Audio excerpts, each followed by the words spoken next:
تسجيل اول حاله طيبات اشوفها. جات لنا امبارح في الطوارئ حاله عندها حاجه و70 سنه بتشتكي من اضطراب في درجه الوعي واغمى عليها في البيت. جابوها الطوارئ، ضغطها عالي واصل ل 240، سكرها عالي في رينج 400، وعندها حموضه عاليه في الدم. ايه اللي حصل يا حاجه؟ اصل انا وقفت العلاجات، كل العلاجات، ما باخدش علاج ضغط، ما باخدش علاج سكر، وكانوا عاملين لي معجنات في البيت كنت باكلها. طب ليه يا حاجه وقفتي العلاجات دي كلها؟ اصل الدكتور قال نوقف العلاج. اشتغلنا معاها، ضغطها وطي، سكرها اتظبط، الحموضه في الدم ما بقتش موجوده، لكن ما بقتش بتشوف، فقدت نظرها.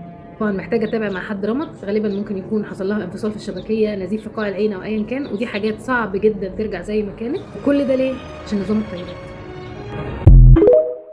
السلام عليكم. الدكتور ضياء العوضي ربنا توفاه منذ أيام قليلة، ربنا يرحمه ويرحم كل أموات المسلمين.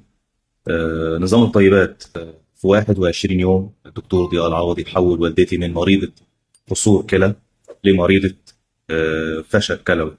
في 21 يوم 3 أسابيع مشاها فيه على نظام الطيبات، خلاها وقفت كل أدوية الكلى والضغط وكل حاجة، وبعد كده دخلت المستشفى ودخلت العناية وأصبحت مريضة غسيل كلوي. اللي جرب غير اللي بيسمع. للأسف صحينا اليوم على خبر وفاة شاب مصري اسمه محمد عبد الوهاب البردخيني من محافظة المنوفية في مصر. كان مريض سكر من النوع الأول ومتبع لنظام الذي يسمى نظام الطيبات لضياء العوضي. الشاب للأسف كان ضحية الكومنتات اللي احنا بنشوفها دي للمغيبين وضحية المخبول نفسيا. للأسف الشاب توقف عن الإنسولين وهو مريض نوع أول، مما أدى إلى زيادة الأجسام الكيتونية في الدم وزيادة حموضة الدم، وده شيء قاتل. زيادة حموضة الدم شيء قاتل، طبعا مع جفاف شديد وفقدان البوتاسيوم واضطرابات في ضربات القلب وغيبوبة في المخ ووفاة. أنا بحذر أشد التحذير أي مرض مزمن إن هو يتوقف عن العلاج أو حتى يقلل الجرعة بدون متابعة مع الطبيب المختص. أرواحكم وصحتكم مش لعبة، دي أمانة هتسألوا عنها يوم القيامة. مش أي حد مخبول يطلع يقول كل ربع كل سكر في اليوم، كل نوتيلا وبسبوسة وما تاكلش خضروات. لا، يعني حتى الاستشفاء من الخضروات منعوا عنك. تخيل واحد ياكل ربع كيلو سكر في اليوم ونوتيلا وبسبوسة وعصاير مليانة سكر، ومع الوقت ايه اللي هيحصل له؟ طبعا زيادة مقاومة الأنسولين. يا سيدي سيبك مني وسيبك منه، انت واثق في عقلك ولا مش واثق في عقلك؟ تمام، خد البحث الطبي وافتح تشات جي بي تي، قول له اشرح لي البحث ده، قول له اشرحه لي كأنك بتشرحه لطفل صغير، والله هيفهمك.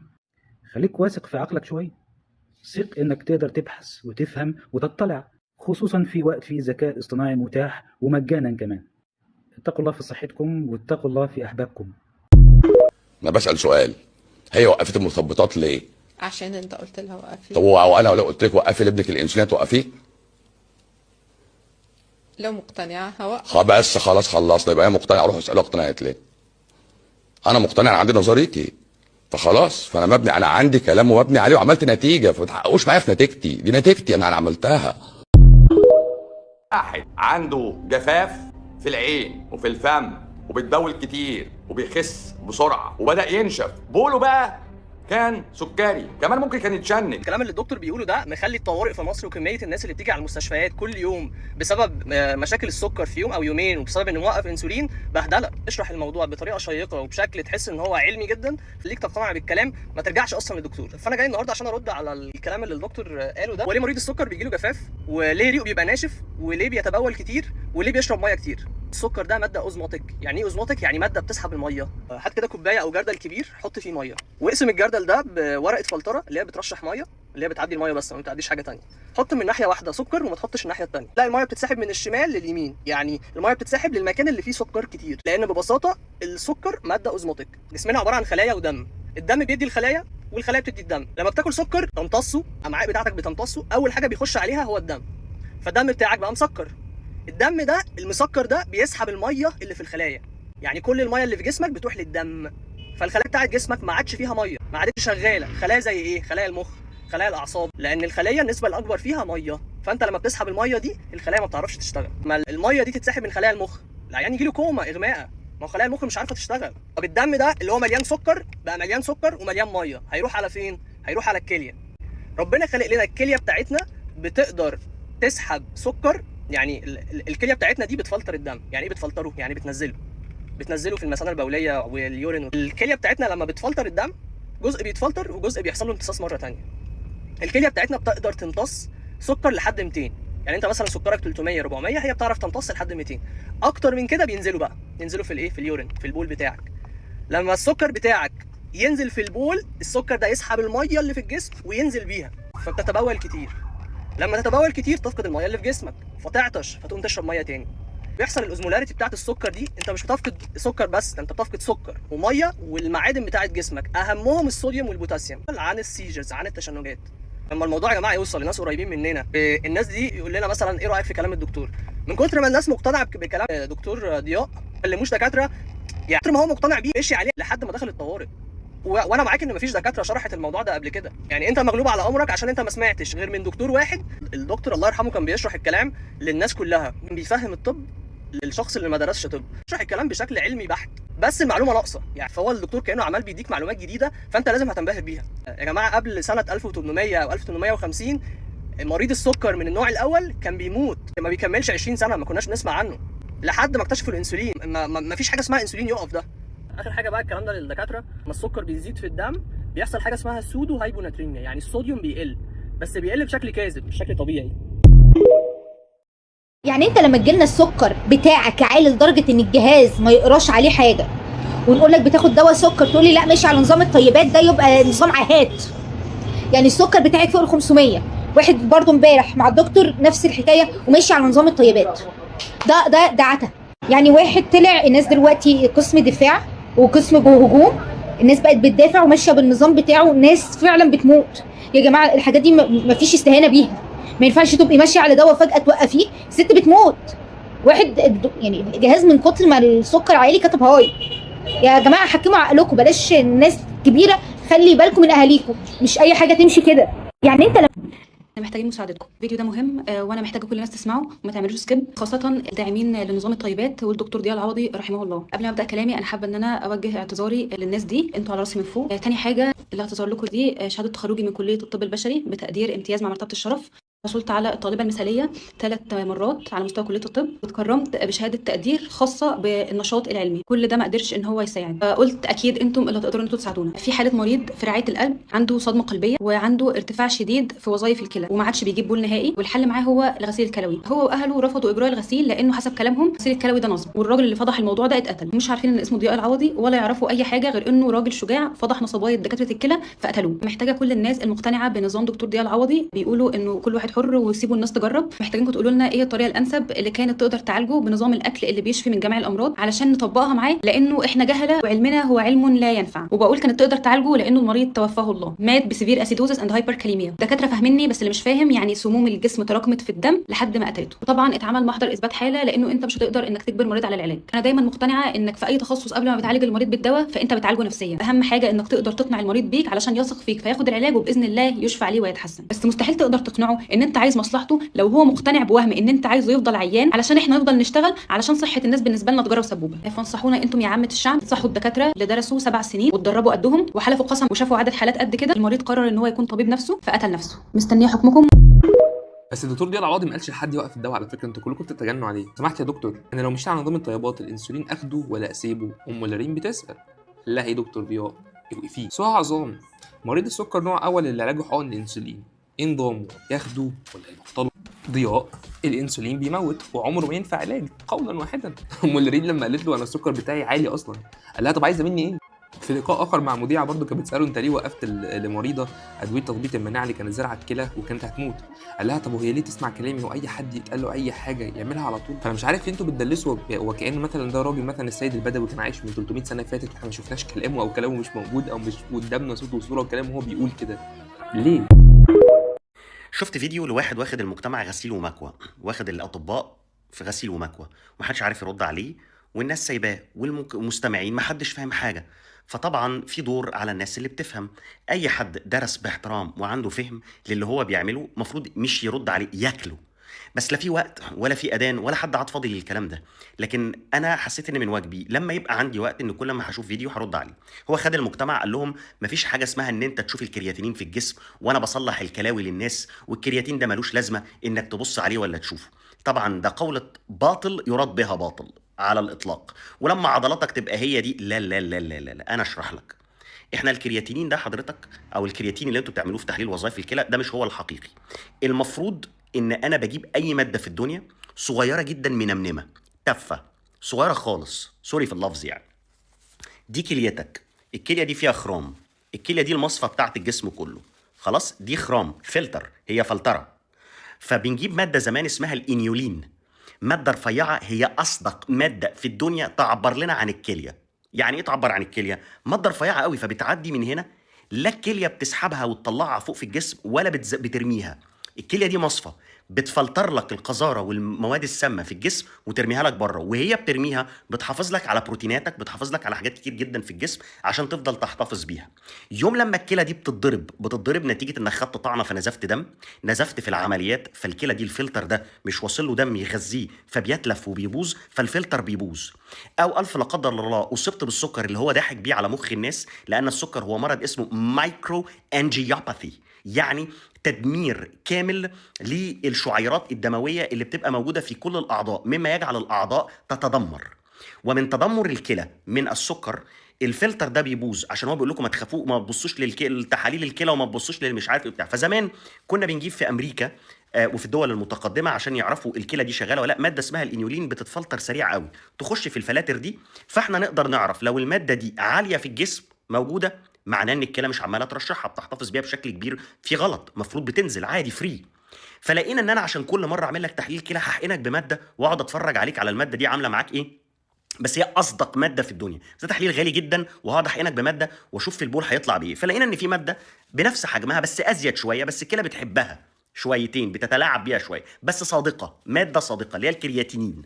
فانا لما اشوف ان الكرياتينين عالي في الجسم، هو بيقول لك ده العضلات بتاعتك، وفي الكبار الكرياتين بتاعهم بيبقى ضعيف، او انت بتاخدش بروتين اصلا، بس الكرياتين بتاعك لما يبقى عالي لحاجات جنونيه معناه ان مفيش فلتره، الدنيا مش راحه حلوه، مش بتتفلتر كويس، في حاجه غلط جوه الكليه.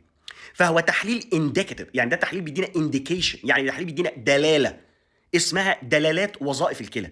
تحليل بيديني دلاله ان الكليه دي متاثره وعندها مشكله، خصوصا لما تكون جنونيه، يكون ارتفاع للكرياتين عالي جدا في الجسم.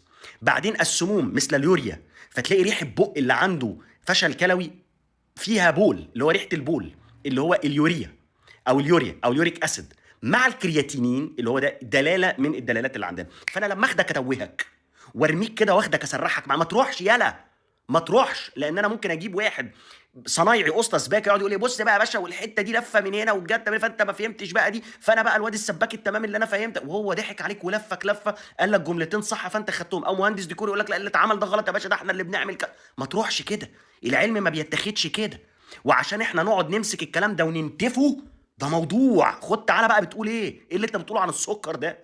ايه السكر اللي انت عمال تقوله ده؟ يا جماعه بصوا للعلم، بصوا للجمال اللي بيحصل دلوقتي في العالم يا قنديل ام هاشم. في بشر دلوقتي في اعظم تجربه على التاريخ ان اتخذت خلايا حقيقيه واتزرعت في البنكرياس او في البنكرياس بتاع الناس اللي عندها سكر درجه اولى. سكر درجه اولى، عارف يعني ايه سكر درجه اولى؟ عاش عمره كله بياخد انسولين ويتعالج. زرعوا خلايا في قلب البنكرياس بتاع الناس دي والمصابين دول، نسب مهوله، 15 حاله ما بياخدوش علاج بقالهم سنوي او سنتين. ده موضوع في منتهى الخطورة. 15 عيان يا بشر، 10 منهم يخفوا تماما في خلال 4 شهور ما بياخدوش انسولين، بقالهم 33 سنة بياخدوا انسولين، التراكمي بتاعهم ينزل 6. ده احنا رايحين في حتة جميلة جدا في العالم من غير هاكس وتقول العيانين ما ياخدوش انسولين وما ياخدوش حاجات ويروحوا يموتوا، وانا اروح ازرع خلايا والناس تبقى كويسة وبعدين يشفوا الناس اللي عندهم سكر من الدرجة الأولى. يا بني ادمين، انا ممكن اصحى الصبح اقول لكم سيبوا كل الستات تنزف وقت الولاده ونديهم حبه البركه ويقفوا، هيعدي 2 منهم يقولوا الله ويطلعوا على جروبات على فكره احنا خدنا حبه البركه وربنا كرمنا وما نزفناش، يقوم اللي بعدهم يقلدهم ويودوا الناس ياخدوهم في داهيه. عشان احنا نحترم الدكتور نقول له تعالى، مش انت بتقول عندك نظام الساحرات جميل قوي، عايزين 1000 واحد، تعالوا بقى اتبرعوا كده 1000 واحد قدام المجتمع يمشي بنظام الساحرات قدامنا ونقوم مغطين نظام الساحرات ده وندي الباقي في انسولين ونقعدهم كده مع بعض ونتفرج عليهم كلنا بقى والمجتمع يتفرج. ده اسمه الطب المبني على الدليل الذي لا يأتي بالمصادفات. فإذا ماتوا قدامكم وفرفروا ودخلوا الرعاية يبقى الراجل ده المفروض يتحط في حتة تانية، وإذا ما حصلش ده يبقى تتعلموا والناس تتعلم والرد لازم يبقى علم، والعلم ما ينفعش كل واحد دخل جامعه وبقى عنده الاستاذيه والجرانديوزيتي، دول مش كل الناس عشان بس ما اتاخدش في حته، كل الناس محترمين، بس كم الغرور والصلف والمعلومات المغلوطه والناس اللي بتحط لك ده العلم بتاعنا يا باشا، ده الجايد لاين بتاعي ده يا باشا، وحياه ربنا مش هو لوحده، والله ما لوحده، ورب العزه ما لوحده، في ناس بتكتب كده ده يا باشا بتاعنا، واعتبره ده البيست براكتس. ما انا هقولها لك انجلش ايه، انا هقولها لك بطريقته براكتس. خلاص هو ده اللي بنشوفه، ده اللي بنشوفه يا جدعان، ده اللي بنشوفه، وانتوا لازم تعرفوا العلم ماشي ازاي. متشكرين قوي، سلام عليكم. اللي يوقف الدواء يحصل ايه؟ وقف الدواء ممكن الدواء اللي احنا اخدينه يستمر مفعوله في الجسم شهر شهرين 3 ويبدا بالتدريج لو هو لان انا باخده على طول، الدواء اللي انا باخده على طول يعني ممكن تاثيره يقعد في جسمي يعني بعد ما بطله لشهر او 2. يعني لما تيجي مريضه مثلا تقول لي انا عايز احمل، اقول لها ما تقدريش تحملي النهارده، انت الدواء اللي خدتيه ده لسه في دمك هيقعد شهور. على بال ما تاثير الدواء ده يروح يبدا الجسم يشعر ان الدواء راح واحده واحده، فجاه الجسم يهجم بقى. المناعه اللي احنا كنا موقفينها، احنا الامراض المناعيه دي عباره عن ان مناعتك بتهاجمك، فانا بديلك دواء عشان يسيطر على المناعه دي ويحجمها ويوقفها، فنشاط المرض يتوقف. فلو جيت انت وقفتي ازاي بقى؟ لا بتحمل عادي، كلهم بيحملوا. لا ما احنا في عندنا ادويه خاصه بالمرضى اللي عايزين يحملوا. ايوه. فبكتب عندي في الملف المريضه دي عايزه تحمل فبتاخد انواع او عايزه تتجوز. يعني انا عندي واحده امبارح متجوزه وعروسه، بس انا قايل لها ما تقدريش تحملي في الفتره دي، المرض بتاعك نشط والدواء اللي بناخده مسيطر عليه، فعشان تقدري تحملي لازم نوقف الدواء ده ونغيره بدواء تاني مناسب للحمل. ايه اخطر انواع امراض المناعه؟ اخطر انواع؟ مفيش مرض مش خطير، كل مرض ليه مضاعفاته. هقول لك الروماتويد في منه قد كده وفي منه قد كده. خلاص، ففي روماتويد بسيط بيعمل لك التهاب بسيط في المفاصل، في روماتويد عنيف لو سبتيه شهرين يعمل تشوهات في المفاصل، فاحنا لو وقفنا الدواء شهرين 3 ندخل في تشوهات مفاصل على طول. الذئبه برضه في ذئبه قد كده وفي ذئبه قد كده. أيوه. مرض الذئبه بقى هو اللي ممكن يكون شرس، لان ممكن لو احنا اهملناه زي ما حصل ممكن هو عباره عن ممكن ايه تموت. بص، الذئبه مرض مناعي بيهاجم اعضاء محدده في الجسم. ايوه. ففي مش كل حالات الذئبه زي بعضها، ممكن 10 ذئبه قاعدين قدام بعض، حاله منها عندها ذئبه في الجلد احمرار، حاله ثانيه عندها ذئبه بتهاجم الكلى فتبوظ الكلى، حاله عندها ذئبه بتهاجم الدم فتعمل انيميا وتعمل نقص صفائح وتعمل نزيف وهكذا. فكل حاله وفي مفاصل بتوجع. أيوة. فكل حاله ليها وضع مختلف وكل واحد حاجه لها خطورتها. لو الذئبه دي بتهاجم الكلى بشراسه وانا بدي لك علاج عشان يوقف الهجوم بتاع الكلى ده، فنحافظ عليك ونحافظ على كليتك فالكليه ما توصلش لان يحصل غسيل كلوي وان احنا نزرع كلى وحاجات كده، احنا الدواء بيسيطر على ده. جيت انت وقفت الدواء المرض ممكن يقضي عليك. مفيش نظام غذائي يشفي. موضوع حكايه ان الجسم قصدي اكذوبه مهمه جدا، يا ريت ان الجسم بيشفي نفسه. احنا عندنا مرجعيتين في حياتنا، العلم والدين. صح. العلم ما قالش ان الجسم ممكن يشفي نفسه بالغذاء، خلاص، والدين لا ربنا قال ان الجسم هيشفي نفسه، ما قالش كده، ولا الرسل ولا الرسل قالوا كده. سيدنا عيسى كان بيشفي المرضى ويبرئ الاكمه والابرص. أيوة. لو كان السهل قلل شويه ميه وخضار وزود شويه بطاطس كان قال لهم اعملوا كده وما كانش بقى فيه معجزه. قال لك الناس من 200 سنه ما كانوش بياكلوا فراخ. طب ما هو الناس من 200 سنه كان الطب اقل من كده وكانت الناس بتموت بدري وكان اللي بيجي له سرطان في الثدي كان بيموت، دلوقتي بيعيش. احنا من 20 سنه كان اللي بيجي لها ذئبه بيقول لها 5 سنين وهتموتي. النهارده الذئبه بتتعالج وتعيش 20 سنه، تيجي تقول انا بقالي 20 سنه عندي ذئب. الطب تطور، فما ينفعش بعد ما نتطور بالشكل ده نرجع للجهل تاني ونقول هنمشي اصل ببقسماط. البدايه اولا هل هو انا عارفه ان حضرتك هاجمت النظام ده قبل كده كذا مره. بصي النظام خطا. انا اول مريضه جات لي في الموضوع ده جت قالت لي انا كنت بتعالج عندك ورحت لدكتور اسمه كذا قال لي وقفت. اول تعارض بقى تسمع عن القصه ده سنه 2024 يعني. كنت اول مره اسمع الاسم. قلت دايما بسمع الناس بتروح لحد يعمل نظام غذائي لكن بتكمل العلاج بتاعها عادي مفيش تعارض. فقالت لي فقال لي وقف الدواء كله وامشي على النظام الغذائي ده. فجات لي بعد ما كانت ماشيه على رجليها جايه بقى على كرسي بيزقوها لان مفاصلها دي ورمه ورجليها ورمه وركبها ورمه وتعبان. ليه عملت في نفسي كده؟ قالت لي الدكتور قال لي كده وانا سمعت الكلام. طب يلا اديت لها الدواء ونظمنا ومشينا على النظام الدوائي ورجعت. ده بوست حضرتك شفت حالتين كانوا بيتعالجوا من الروماتويد وبعدين قرروا يروحوا لشخص بيعالج الروماتويد بنظام غذائي بالظبط. وقف لهم الادويه. طبعا الحالتين اتدهوروا ورجعوا عشان ياخدوا العلاج وحرموا يعملوا كده تاني وهم عرفوا غلطتهم لوحدهم. الغريب انهم قالوا لي ان هو وقف الدواء لمرضى عندهم القلب وامراض تانية خطيره والحالات دي اتدهورت وراحت العنايه المركزه. دكتور القلب اللي قال لهم كده. طب هتعطيهم نظام غذائي وفهمناها توقف الدواء ليه؟ يعني انت كلام ادي نظام منطقي. غذائي. يعني انا بقول لك حتى لو عايز تديهم نظام غذائي ليه توقف توقف الدواء ليه؟ يا سيدي قلل البيض، زود زبادي، الكلام ده كله ما عنديش كان في مشكله. تاني كمان ده القديم بتاع 24. امبارح جات لي حاله بتتعالج من الروماتويد وقررت انها تمشي على نظام غذائي مع احد الاطباء، قال لها نظام غذائي خاص بالامراض المناعيه، وقال لها لازم توقفي علاج الروماتويد وتلتزمي بالنظام الغذائي، ممنوع كذا وكذا وتاكلي فقط كذا وكذا، وسمعت كلامه ووقفت الادويه، ونتيجه كده بعدها بشهر كانت نايمه في السرير مفاصلها ملتهبه وصوابعها رجعت تورم زي بدايه المرض بالظبط. وامبارح بتقولي لازم تحذر الناس. معلومه طبيه هامه، علاج الروماتويد ما بيتوقفش ابدا الا لو طبيب الروماتويد المتخصص فقط هو اللي قرر ان العلاج يتوقف. وعلاج الروماتويد عمره ما كان باكسجين نشط او نظام غذائي او كركم او اعشاب. ده رد على الناس كلها بقى كله. علاج الروماتويد في العالم كله هو الادويه اللي بيوصفها الطبيب المتخصص فقط. ده من سنه 24 وسنه 25 عشان الناس جايه النهارده في موضه شغاله في الايام دي، في ناس بتدخل تقول لك لا اصل الاطباء بيدافعوا عن ده عشان اكل عيشهم، عشان تروح تكشف عندهم، عايزين يضروك. انت لو شايف ان الطبيب اللي بتتعالج عنده ده بيعالجك عشان اكل عيش وسبوبه ما تروحلوش. انت بتودي عربيتك عند الميكانيكي الامين اللي يبقى مؤتمن على عربيتك، مش هتروح للطبيب الامين. الناس بقى عندها حاله قلق دايما من نظريه المؤامره ومافيا شركات الادويه الكبيره، وانهم عايزيننا نفضل ماشيين على ادويه طول الوقت عشان هم يفضلوا يكسبوا طول الوقت. في ناس كتير بقى عندهم تخوف. وعلى فكره لكن في الاخر هي بتبيع لك حاجه بتعالجك. لو لقينا بديل هنعمله، ما عندناش مانع. لو العسل هيشفي ما عندناش مانع، بس ما توقفش الدواء الا بعد ما هل العسل ممكن يشفي امراض مناعيه؟ امراض مناعيه لا. هل قرصه النحل ممكن تشفي امراض مناعيه؟ قرصه النحل دي ليها قاعده علميه فعلا. النحله لما بتقرصك الكورتيزون اللي في الجسم بيزيد فيضيع الالتهاب. فانا بدل ما اديلك حقنه كورتيزون روح اقرص قرصه نحل، هتساعدك فعلا. لكن مش ده العلاج، ما هو علاج الامراض المناعيه مش كورتيزون اصلا. الكورتيزون حاجه بتضيع الالتهاب. ففعلا لو احنا استخدمنا قرصه النحل هيهدي الالتهاب، لكن هيرجع تاني. لان ده مش علاج.